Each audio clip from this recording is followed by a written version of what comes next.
আমরা বিভিন্ন কম্পিটিটিভ পরীক্ষার কিছু শর্ট ট্রিক্স নিয়ে আলোচনা করব।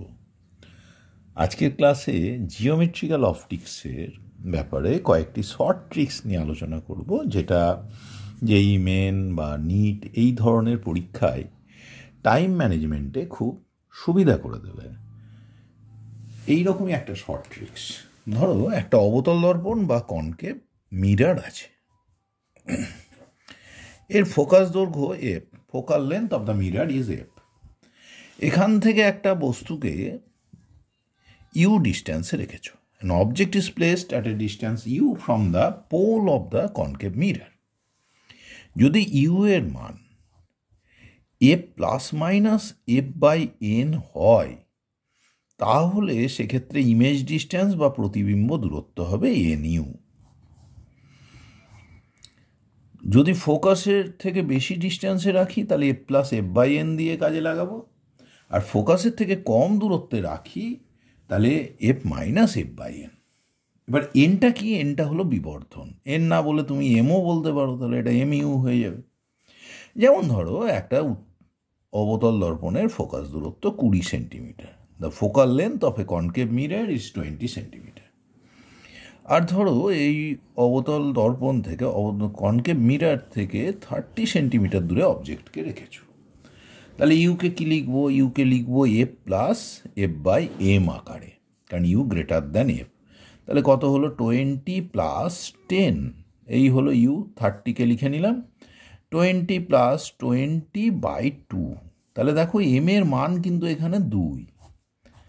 তাহলে এখানে প্রতিবিম্ব দূরত্ব ভি সমান সমান তো এম ইউ হবে। এম হলো 2, ইউ হলো 30, তাহলে ভি হলো গিয়ে 60 সেন্টিমিটার। এবং দেখো ইউ কিন্তু greater than F, so the image is Real one, অর্থাৎ প্রতিবিম্বটা সদ্বিম্ব হবে। বিবর্ধন M2 পেয়ে গেলে, ইমেজ ডিস্ট্যান্স পেয়ে গেলে, সুতরাং এখানে ওই যে দর্পণের যে ফর্মুলা থেকে ক্যালকুলেশন করতে হবে সেটাকে তুমি কিন্তু সহজেই অ্যাভয়েড করতে পারলে। অন্যদিকে আমরা আরেকটা উদাহরণ নিই, যেখানে আমরা অসদ্বিম্বের কথায় আসি, যেখানে ইউ লেস দ্যান এফ হবে কনকেভ মিররের ক্ষেত্রে।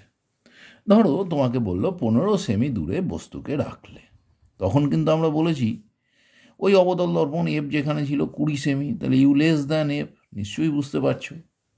তাহলে ইউকে কি লিখবো? এফ মানে 20 মাইনাস 5, 15কে 20 মাইনাস 5 লিখে নিলাম, 20 মাইনাস 5 সমান 20 মাইনাস 20 বাই 4। দেখো ইউ সমান আমাদের লেখার কথা ছিল F minus F by M. এবার দেখো তাহলে এখানে কম্পেয়ার করে বলতে পারি এম ইকুয়ালস টু 4, তাহলে image distance V equals to M into U. তাহলে এম হলো 4 ইন্টু 15 মানে 60 সেমি। আর তোমরা জানো ইউ লেস দ্যান এফ হলে কি হবে? ইমেজটা হবে ভার্চুয়াল ইমেজ বা অসৎ প্রতিবিম্ব। এরপরে আরেকটা শর্ট ট্রিক্সে যাই। এইবারে আমরা কনভেক্স মিররকে নিয়ে ভাবব। কনভেক্স মিরর, কনভেক্স মিররের ক্ষেত্রে কি, যে যদি আমাদের ইউ সমান সমান এন এফ হয়, তাহলে বিবর্ধন এম সমান সমান 1/n প্লাস 1 হবে। ম্যাগনিফিকেশন সমান 1/n প্লাস 1, এবং ভি সমান সমান এম ইউ করে ইমেজ ডিস্ট্যান্সও পেয়ে যাব। কিন্তু এটা উত্তল দর্পণ বা কনভেক্স মিররের জন্য প্রযোজ্য। যেমন ধরো তোমাকে বললো একটা উত্তল দর্পণ আছে, এই উত্তল দর্পণের ফোকাস দৈর্ঘ্য তোমাকে বলে দিয়েছে। The focal length of the convex mirror is given as 10 centimetre. বললো এই দর্পণ থেকে 10 সেমি দূরেই একটি বস্তুকে রেখে দাও, তাহলে ইউ সমান সমান 10। এবার দেখো ইউ সমান এন এফ আকারে লেখার কথা, তাহলে এফ তো 10, তাহলে এটা হলো 1 ইন্টু 10 লিখতে পারি। তাহলে কম্পেয়ার করে দেখো এন এর মান হলো 1, তাহলে বিবর্ধন ম্যাগনিফিকেশন কি হবে? এম সমান 1/n প্লাস 1, তার মানে 1 প্লাস 1 মানে 2, তাহলে ম্যাগনিফিকেশন হলো হাফ। তাহলে দেখো ইমেজ ডিস্ট্যান্স সমান M into U, half into U হলো 10, তার মানে ইমেজ ডিস্টেন্স হলো 5 সেন্টিমিটার। এবং তোমরা জানো উত্তল দর্পণে বা কনভেক্স মিরারে যখন ইউ রিয়াল হয় ভি এর মান কিন্তু লেস দ্যান এফ হয়। এবং দেখো এখানে ফোকাস দূরত্ব দেওয়া ছিল 10 সেমি, প্রতিবিম্ব দূরত্ব কিন্তু 5 সেমি দূরত্বই হয়েছে। এবং এখানে যদি বলে যে ইউ ধরো 50, কার?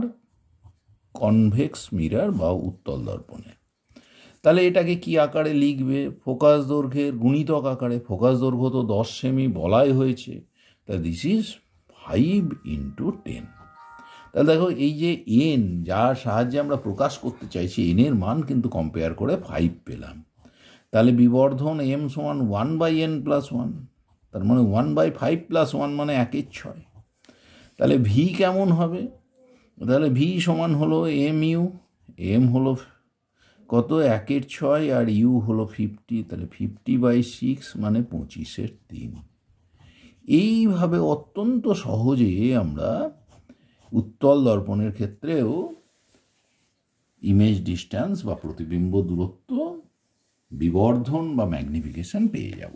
এবং তোমরা এটাও মনে রাখবে যে উত্তল দর্পণ কিন্তু সদ বস্তুর বা রিয়েল অবজেক্টের সবসময় ভার্চুয়াল ইমেজ দেয়, এবং সেই ইমেজের ডিস্ট্যান্স কি হয়? ফোকাস দৈর্ঘ্যের কম দূরত্বে, অর্থাৎ প্রতিবিম্ব গঠিত হয় মেরু আর ফোকাসের মধ্যে।